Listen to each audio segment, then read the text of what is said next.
नमस्कार। दैनिक पत्र पत्रिकाको संगालो कार्यक्रम अखबारमा यहाँलाई हार्दिक स्वागत गर्दछौं। प्राविधिक साथी सुरेन्द्र पौडेल र म श्रेया नेपाल। आज मिति 2080 साल जेठ 7 गते आइतबार, ज्येष्ठ शुक्ल पक्ष द्वितीय तिथि, तदनुसार मे महिनाको 21 तारीक सन् 2023, नेपाल सम्मत 1143।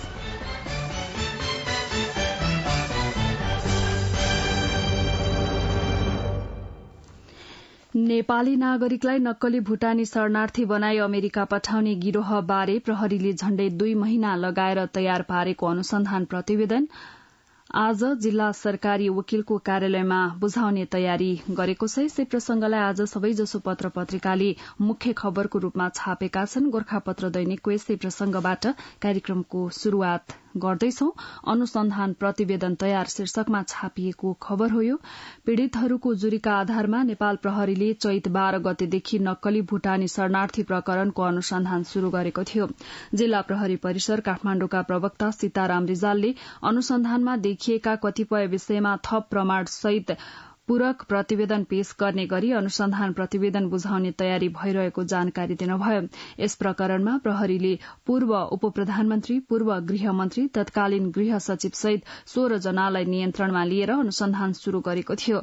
2079 चैत 12 गते ललितपुरका सानो भण्डारी, मोरङका केशव दुलाल र टंक गुरूङलाई पक्राउ गरी अनुसन्धान शुरू गरिएको थियो।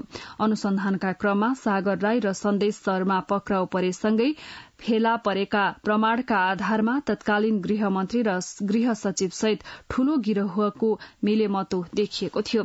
वैशाख 19 गते इन्द्रजित राई र 20 गते पूर्व गृह सचिव टेक नारायण पाण्डेको बयानसँगै रकम लेनदेनको प्रमाणका आधारमा वैशाख 27 गते पूर्व गृहमन्त्री बालकृष्ण खाँड र उहाँका सहयोगी नरेन्द्र केसीलाई प्रहरीले नियन्त्रणमा लिएको थियो। वैशाख 20 गते पक्राउ पूर्जी जारी भएपछि फरार भएका पूर्व उप प्रधानमन्त्री तथा नेपाल कम्युनिष्ट पार्टी एमालेका सचिव निलम्बित टोप बहादुर राय माझीलाई वैशाख 31 गते र संविधान सभा सदस्य आङटावा शेर्पालाई जेठ 1 गते पक्राउ गरिएको थियो। त्यस्तै नेपाल हज कमिटिका अध्यक्ष शमशेर मिया र भूटानी मानव अधिकार कर्मी नेता टेकनाथ रिजाललाई जेठ 4 गते पक्राउ गरिएको थियो। पक्राउ परेका 16 जनालाई अनुसन्धान प्रतिवेदन सहित आइतबार जिल्ला सरकारी वकिलको कार्यालयमा बुझाउने तयारी भएको छ। परिसर स्रोतका अनुसार पक्राउ पूर्जी जारी भएपछि फरार रहेका रामबहादुर थापा बादलका छोरा प्रतीक थापा, इन्द्रजित राईका छोरा निरज राई प्रत्यक्ष रूपमा रकम लेनदेनमा संलग्न रहेको र अन्य 14 जनाको भूमिका बिचौलिया र सहयोगीको रहेको पाइएको छ। छूट भएका भूटानी शरणार्थीलाई तेस्रो मुलुकमा पुनर्स्थापना गराउने योजना अनुरूप 2076 वैशाखमा कार्यदल गठन भएको थियो, तर सो कार्यदलको प्रतिवेदनमा नै अनुसूची थपेर नेपाली नागरिकको समेत नाम थपी अमेरिका लैजाने गिरोहको योजनामा यो घटना भएको हो। तत्कालीन गृहमन्त्री रामबहादुर थापा बादलको निर्देशनमा पूर्व सहसचिव बालकृष्ण पन्थी संयोजक तथा गणेश बहादुर केसी विज्ञ र दीपक प्रसाद नेउपाने सदस्य सचिव रहेको कार्यदलले तत्कालीन गृहमन्त्री रामबहादुर थापा बादललाई बुझाएको प्रतिवेदन नै हेरफेर गरी रकम असुली गरेको अनुसन्धानबाट खुलेको प्रहरीले जनाएको छ। अनुसन्धानमा संलग्न प्रहरी अधिकारीका अनुसार पीड़ितको संख्या झण्डै 900 को हाराहारीमा रहेको र संगठित गिरोहले 1 अर्ब रूपियाँ भन्दा बढ़ी रकम ठगी गरेको पाइएको छ। अनुसन्धान प्रतिवेदन तयार, गोर्खापत्र दैनिकले अग्रपृष्ठमा छापेको छ। यसै प्रसंगलाई नयाँ पत्रिका दैनिकले नक्कली भूटानी शरणार्थी प्रकरणमा प्रहरी निष्कर्ष 2 दर्जन भन्दा बढ़ीलाई मुद्दा 26 करोड़ बिगो, सरकारी वकिललाई आज प्रतिवेदन बुझाइँदै संगठित अपराध र ठगी कसुरसँगै राज्य विरूद्धको अपराधमा पनि मुद्दा चलाउने तयारी शीर्षकमा नयाँ पत्रिका दैनिकले अग्रपृष्ठमा खबर बनाएको छ। कान्तिपुर दैनिकले यसै प्रसंगलाई नक्कली शरणार्थी प्रकरण कम्तीमा 5 लाई राज्य विरूद्ध अपराधमा मुद्दा शीर्षकमा खबर छापेको छ। टोप बहादुर रायमाझी, बालकृष्ण खाँड, टेकनारायण पाण्डे, इन्द्रजित राई र टेकनाथ रिजाललाई राज्य विरूद्धको अपराध लगायत कसुरमा मुद्दा चलाउनु पर्ने प्रहरीको निष्कर्ष छ। कान्तिपुर दैनिकले अग्रपृष्ठमा छापेको हो।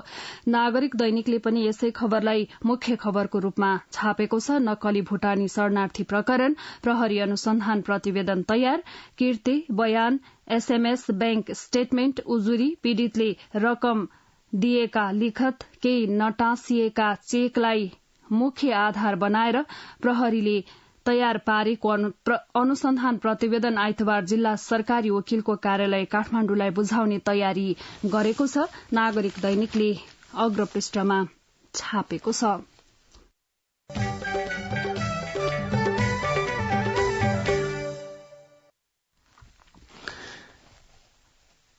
नक्कली भूटानी शरणार्थी प्रकरणको प्रसंगपछि अब अरू प्रसंगहरू। श्रमिक र तल्लो वर्गलाई राहत प्राथमिकतामा शीर्षकमा गोर्खापत्र दैनिकले अग्रपृष्ठमा खबर बनाएको छ। प्रधानमन्त्री पुष्पकमल दाहाल प्रचण्डले सरकारले श्रमिक र तल्लो वर्गलाई राहत दिने विषयलाई प्राथमिकता दिएको बताउनु भएको छ। अखिल नेपाल ट्रेड युनियन महासंघका नवनिर्वाचित पदाधिकारीको पदस्थापन तथा शपथ ग्रहण कार्यक्रममा शुक्रबार वहाँले आर्थिक वर्ष 2080-81 का लागि प्रस्तुत नीति र कार्यक्रमले उत्पादन र रोजगारी सृजना गर्ने विषयलाई उच्च प्राथमिकता दिएको र बजेट मार्फत थप सम्बोधन गरिने बताउनुभयो। वहाँले उत्पादन वृद्धि र रोजगारी सृजनामा वर्तमान सरकार दृढ़ रहेको पनि उल्लेख गर्नुभयो। वहाँले गणतन्त्र, निरंकुश तन्त्र र राजतन्त्र भन्दा गुणात्मक ढंगले राम्रो गरेको बताउँदै संघीय लोकतान्त्रिक गणतन्त्रको घोषणापछि सबै क्षेत्रमा उल्लेख्य प्रगति हासिल भएको उल्लेख गर्नुभयो। झण्डै 250 वर्षसम्म राजतन्त्रले देशलाई कंगाल पारेको, विकृति र विसंगति, सांस्कृतिक विचलन धेरै नै ल्याएको उल्लेख गर्दै वहाँले गणतन्त्रपछि विकास र समृद्धि, शिक्षा, स्वास्थ्य सबै क्षेत्रमा प्रगति भएको बताउनुभयो। श्रमिक र तल्लो वर्गलाई राहत प्राथमिकतामा गोर्खापत्र दैनिकले अग्रपृष्ठमा छापेको छ।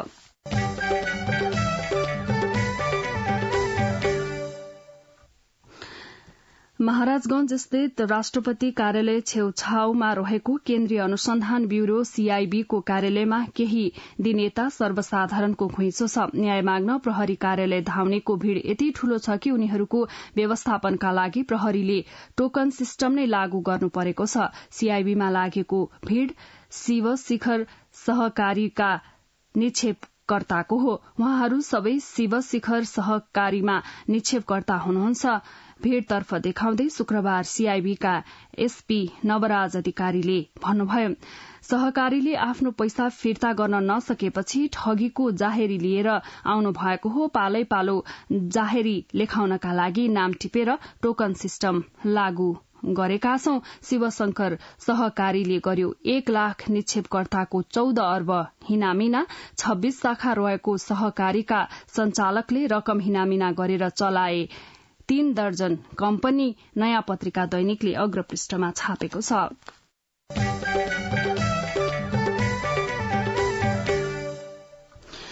अमेरिकी सहयोग नियोग मिलेनियम च्यालेन्ज कर्पोरेशन संघको सम्झौता अनुसार नेपालमा गठित मिलेनियम च्यालेन्ज अकाउन्ट नेपाल विकास समितिले प्रारम्भिक काम थालेको छ।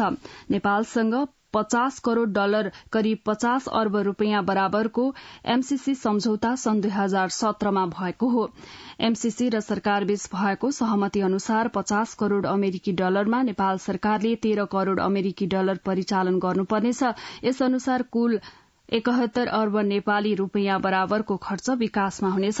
संसदबाट परियोजना अनुमोदित भएसँगै नेपालमा कामको थालनी भएको समितिका कार्यकारी निर्देशक खड्ग बहादुर विष्टले बताउनुभयो। हालसम्म पूर्व तयारीका कामको प्रक्रिया जारी छ। उहाँले भन्नुभयो, जग्गा अधिग्रहणको काम शुरू भयो। 10 जिल्ला छोएर जाने 315 किलोमिटर प्रसारण लाइनका लागि जग्गा आवश्यक छ। जग्गा प्राप्ति ऐन अनुसार शुरू भएको जग्गा अधिग्रहणको प्रक्रिया अनुसार अबको 3 महिनाभित्र जग्गाको मूल्य निर्धारण कार्य सम्पन्न हुने उहाँले बताउनुभयो। मिलेनियम च्यालेन्ज कर्पोरेशन औपचारिक काम भदौदेखि थालिने गोर्खापत्र दैनिकले अग्रपृष्ठमा छापेको छ।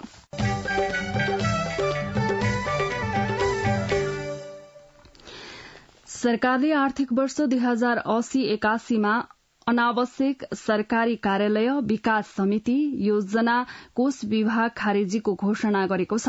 संघीय संसदको संयुक्त बैठकमा आर्थिक वर्ष 2080-81 को नीति तथा कार्यक्रम प्रस्तुत गर्दै शुक्रबार राष्ट्रपति रामचन्द्र पौडेलले दोहोरोपन देखिएका सरकारी कार्यालय, सान्दर्भिक नभएका कोष, अनावश्यक विकास समिति, विभाग, उद्देश्य अनुसार काम नभएका कार्यालयहरू खारेज गर्ने बताउनु भएको छ। तर विज्ञहरू भन्छन् सरकारको यो नारामै सीमित हुने सम्भावना छ। उनीहरूका अनुसार यसअघिका सरकारहरूले पनि यसलाई निर्णय गरेका थिए, तर अनावश्यक कार्यालय कहिले खारेज भएनन्। बरु त्यस्ता अनावश्यक कार्यालय राजनीतिकका अखड़ा बने। तत्कालीन प्रधानमन्त्री केपी ओलीका पालामा गठन भएको सार्वजनिक खर्च पुनरावलोकन आयोगले दोहोरोपन भएका तथा अनावश्यक सरकारी कार्यालय, विभाग, कोष खारेज गर्न सरकारलाई सिफारिश गरेको थियो। दिल्ली राज खनालको संयोजकत्वमा गठित आयोगले आवश्यक नदेखिएका अर्थात अनावश्यक विभिन्न कोष, समिति, परिषद, बोर्ड लगायत खारेज गरेर वा गावेर सार्वजनिक खर्चमा सुधार गर्न सकिने सुझाव दिएको थियो। आयोगले सरकारलाई राष्ट्रिय दुग्ध विकास बोर्ड र कपास विकास समिति खारेज गर्न सुझाएको छ। त्यसै गरी राष्ट्रिय चिया, कफी तथा अलैंची विकास बोर्ड संघ मातहत नराख्न सुझाएको छ। यसै गरी आयोगले सरकारलाई राष्ट्रिय दुग्ध विकास बोर्ड र कपास विकास समिति खारेज गर्न सुझाएको छ। राष्ट्रिय चिया, कफी तथा अलैंची विकास बोर्ड संघ मातहत नराख्न रेडियो नेपाल टेलिभिजन र गोर्खापत्रलाई गावेर संचार प्राधिकरण गठन गर्न सुझाएको छ। रेडियो नेपाल र नेपाल टेलिभिजन गाव्ने निर्णय भने आगामी आर्थिक वर्षमा कार्यान्वयन हुने भएको छ।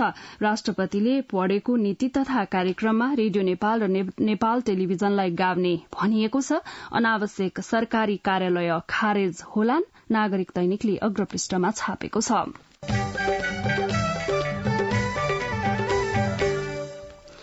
तपाईँ यति बेला दैनिक पत्र पत्रिकाको संगालो कार्यक्रम अखबार सुन्दै हुनुहुन्छ। अब एकैछिन विज्ञापन र सन्देश।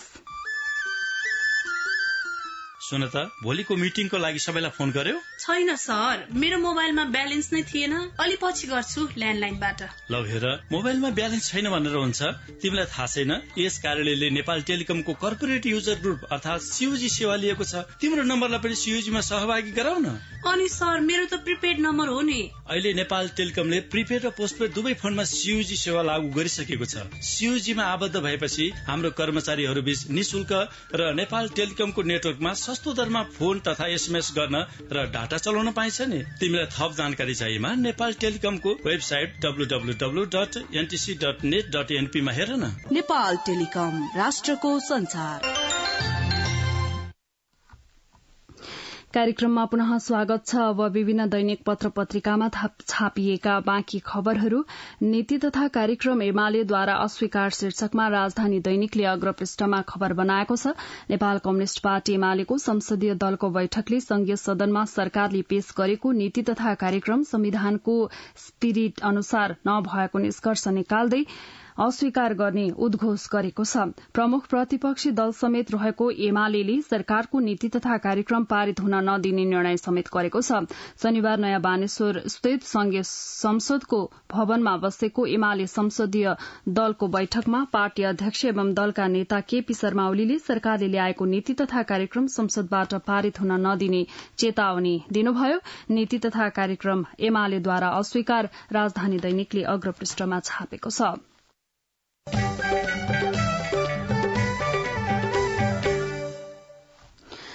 सांसद विकास कोष मार्फत सांसदलाई दिँदै आएको बजेटका सन्दर्भमा सरकारलाई दोहोरो दबाव बढ़ेको छ। प्रधानमन्त्री र अर्थमन्त्रीलाई कतिपय सांसदहरूले उक्त बजेट आवश्यक नभएकाले आगामी बजेटमा राख्न नहुने दबाव दिँदै आएका छन् भने अधिकांश सांसदहरूले सांसद विकास कोष राख्नुपर्ने भन्दै दबावका लागि हस्ताक्षर संकलन शुरू गरेका छन्। सांसद विकास कोष, प्रधानमन्त्री र अर्थमन्त्रीमाथि दोहोरो दबाव नेपाल समाचार पत्रले अग्रपृष्ठमा छापेको छ।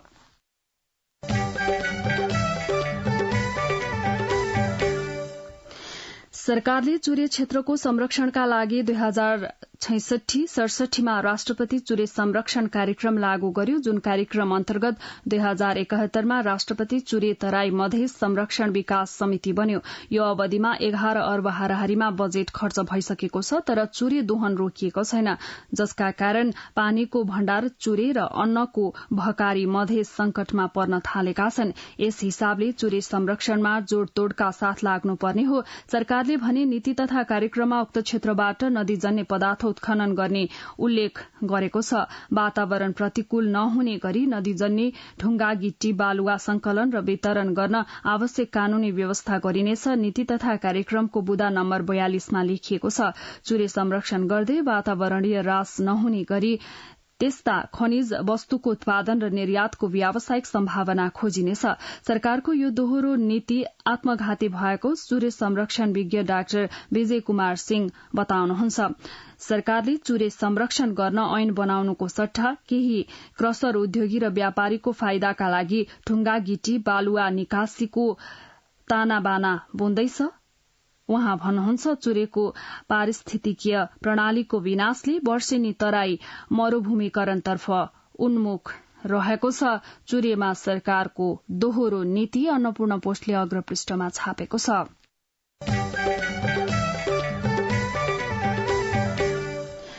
सरकारले अहिलेसम्म 54 स्थानमा विमानस्थल बनाए पनि झण्डै आधा सञ्चालनमा छैनन्। करिब 1 खर्ब रूपियाँ खर्चेर बनाएका विमानस्थल मध्ये आधा जसो सञ्चालनमा नआएपछि सरकारी लगानीको औचित्यमाथि प्रश्न खड़ा भएको छ। नेपाल नागरिक उड्डयन प्राधिकरणका अनुसार अहिलेसम्म विभिन्न जिल्लामा 54 विमानस्थल निर्माण गर्दा र अन्य आवश्यक उपकरण खरिदमा सरकारले 94 अर्ब 69 करोड़ रूपियाँ लगानी गरेको छ। यो 2079 सम्मको लेखा परीक्षण प्रतिवेदन अनुसारको खर्च हो। 54 मध्ये 21 विमानस्थल सञ्चालनमा आएका छैनन्। यसले राज्यको अरबौं रूपियाँ बिना योजना खर्च भएको देखाएको छ। बन्द एयरपोर्टको लगानीमा प्रश्न कारोबार दैनिकले अग्रपृष्ठमा छापेको छ।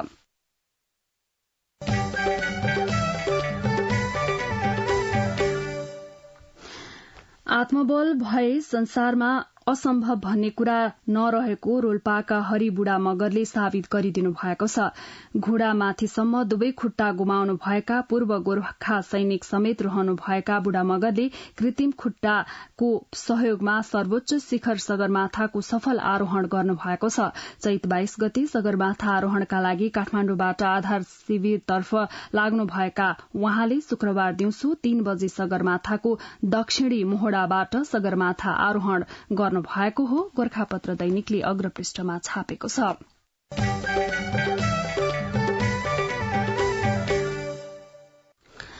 अब विभिन्न दैनिक पत्र पत्रिकामा छापिएका सम्पादकीयहरू। गोर्खापत्र दैनिकले नीति तथा कार्यक्रमको मर्म शीर्षकमा सम्पादकीय बनाएको छ। नयाँ आर्थिक वर्ष 2080-81 का निम्ति सरकारको नीति तथा कार्यक्रम शुक्रबार संसदमा प्रस्तुत भएको छ। सरकारका तर्फबाट राष्ट्रपति रामचन्द्र पौडेलले संघीय संसदको संयुक्त बैठकमा पेश गर्नु भएको नीति तथा कार्यक्रमले विगतको अर्थ राजनीतिमा निर्मम समीक्षा गर्दै मुलुकलाई समृद्धि उन्मुख गराउन मार्गचित्र कोर्ने यत्न गरेको छ। नीति कार्यक्रमको मर्म शीर्षकमा गोर्खापत्र दैनिकले सम्पादकीय बनाएको छ। नीति तथा कार्यक्रमकै प्रसंगलाई नागरिक दैनिकले पनि सम्पादकीयमा उठान गरेको छ। नीति तथा कार्यक्रमको गन्तव्य शीर्षकमा आगामी बजेटका लागि पनि आधार स्तम्भ हो यो नीति तथा कार्यक्रम, जसको जगमा राज्यको स्रोत विनियोजित हुन्छ। त्यसैले एकातिर सम्भव कार्यक्रम मात्र यसमा समेट्ने, अर्कोतर्फ नीति तथा योजनामा आएका विषयलाई बजेटले सम्बोधन गर्ने स्थिति निर्माण गर्नुपर्छ, नागरिक दैनिकले सम्पादकीयमा छापेको छ। त्यसै गरेर कान्तिपुर दैनिकले पनि नीति तथा कार्यक्रमकै प्रसंगलाई आज सम्पादकीयमा उठान गरेको छ। विषम परिस्थितिमा औसत नीति तथा कार्यक्रम शीर्षकमा भने कारोबार दैनिकले पनि यसै प्रसंगलाई सम्पादकीय बनाएको छ। नीति तथा कार्यक्रम र कार्यान्वयन पक्ष शीर्षकमा नेपाल समाचार पत्रले पनि आज नीति तथा कार्यक्रमकै प्रसंगलाई सम्पादकीय छापेको छ। नीति तथा कार्यक्रम कार्यान्वयनको आवश्यकता शीर्षकमा भने अन्नपूर्ण पोस्टले नीति कार्यान्वयनमा चुनौती शीर्षकमा सम्पादकीय बनाएको छ। राजधानी दैनिकले सिकाइसँगै स्वास्थ्य परीक्षण शीर्षकमा सम्पादकीय छापेको छ।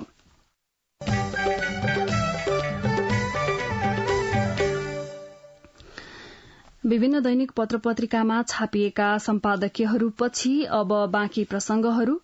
15 दिनमा 1 अर्ब 76 करोड़ नाफा कमाउँदै निगम, तर विगतको नोक्सानी देखाएर उपभोक्तालाई अहिले पनि मार शीर्षकमा नयाँ पत्रिका दैनिकले भित्री पृष्ठमा खबर बनाएको छ। नेपाल आयल निगमले 15 दिन 3 देखि 18 जेठसम्ममा 1 अर्ब 76 करोड़ 26 लाख नाफा कमाउने प्रक्षेपण गरेको छ। अन्तर्राष्ट्रिय बजारमा घटे अनुसारको मूल्य समायोजन गरिएको छैन। निगमले विगतको नोक्सानी देखाउँदै इन्धनको मूल्य नघटाएर उपभोक्तालाई मारमा पारिरहेको छ।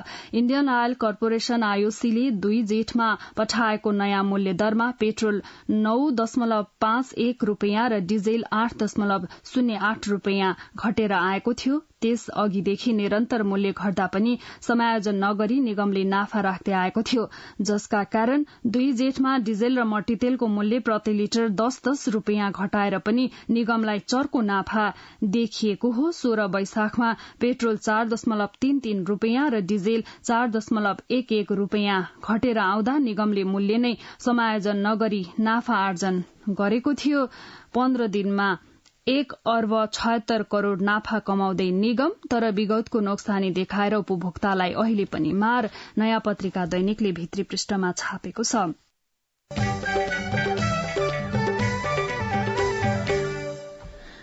पुस्तौंदेखि कृषि पेशा गरिरहेका मोलुङ गाउँपालिका 4 ओखलढुङ्गाका किसान रामप्रसाद खतिवड़ाले भैंसी पालनबाट दिनको 8 लिटर दूध संकलन गर्छन्। 5 जनाको परिवार रहेका उनलाई यतिका दूध सधैँ बढ़ी हुन्छ। बढ़ी भएको दूधबाट घिउ बनाउँछन्। नजिकै दूध संकलन केन्द्र नहुँदा उनलाई दूध बेच्ने सुविधा छैन।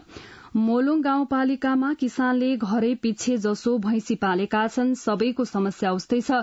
बढ़ी भएको दूध बिक्री गर्ने ठाउँ छैन। मोही बनाएर भैंसीलाई नै खुवाउँछौं। खतिवड़ाले भने पनिर र दही बनाउने ठाउँ भए पैसाको मुख देख्न पाइन्थ्यो। सरकारले संकलन केन्द्र खोलिदिए दूध बिक्री गर्न पनि सजिलो हुन्थ्यो। डेरी सञ्चालनका लागि गाउँपालिकाले चासो नदिँदा किसानको दूध बिक्री हुन नसकेको उनको गुनासो छ। मोलुङ गाउँपालिकासँगै जोडिएको सुनकोशी गाउँपालिकाका किसानको अवस्था पनि फरक छैन। 2वटा भैंसीबाट दैनिक 12 लिटर दूध उत्पादन हुन्छ, तर बिक्री गर्ने ठाउँ छैन। सुनकोशी गाउँपालिका 10 का किसान नीलराज पराजुलीले भने दूध बिक्री गर्न पाए किसानको आय आर्जन बढ़थ्यो। दूध दही बिक्री हुँदैन, किसान सधैँ मारमा छन्। ओडा सदस्य समेत रहेका पराजुलीका अनुसार 10 नम्बर ओडामा 1600 घरधुरी छन्। यसमध्ये 1500 घरधुरीमा गाई भैंसी पालिएको छ। भारतीय दूधलाई काखा, स्वदेशीलाई पाखा। किसान भन्छन् गाउँ गाउँमा संकलन केन्द्र बनाइदिए आय आर्जन र दूध उत्पादन बढ़ाउन सकिन्थ्यो। कान्तिपुर दैनिकले भित्री पृष्ठमा छापेको छ।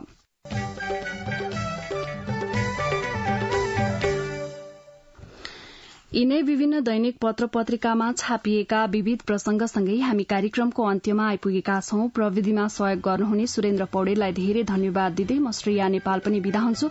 यसपछि कार्यक्रम अन्तर्संवाद सुन्न सक्नुहुनेछ। हवस् त, नमस्कार।